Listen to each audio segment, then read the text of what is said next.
ইসলামের দৃষ্টিতে মহিলাদের যে কোনো পেশায় অংশগ্রহণ করা জায়েজ কিনা? মহিলাদেরকে আল্লাহ রাব্বুল আলামিন ভেতর নিয়ন্ত্রণের জন্য বলেছেন, ছেলেদেরকে বাহির নিয়ন্ত্রণের জন্য বলেছেন। আল্লাহ তাআলা ভাগ করে দিয়েছেন এবং শরীরটা এমন ভাবে তৈরি করে দিয়েছেন তার জন্য বাসাটা উপযোগী।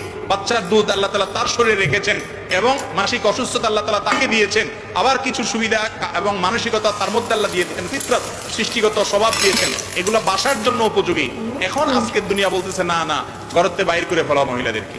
বাহির করার পর একটা লজিক আপনারা অনেকে হয়তো আগে শুনছেন, ভাই মহিলারা বাইরে যারা চাকরি করে তাদেরকে দিয়ে খাটান, আপনারা বাসায় এসে আবার বাদ্য রান্না করে, বাচ্চাটা গর্ভে ধারণ করে, দুধ দান করে, আপনি পুরুষ মানুষ তার ভিতরের ডিউটি তো সে পালন করাই লাগে, উল্টা বরং বাইরের ডিউটিও খাটাই নিতেছেন। এটা কি নারীর অধিকার দিলেন না? 12টা বাজালেন আর ক্ষতি করলেন না?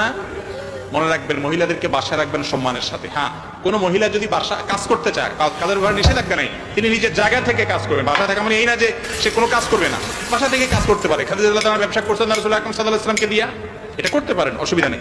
আর এর পাশাপাশি যদি মহিলারা মনে করেন আপনার এমন কোন পেশায় কাজ করেন যে পেশায় কাজ করলে তার পর্দার ব্যাঘাত হয় না, সম্পূর্ণ প্রাইভেসি রক্ষা করে করতে পারেন, সেটাও তার জন্য করা জায়েজ আছে।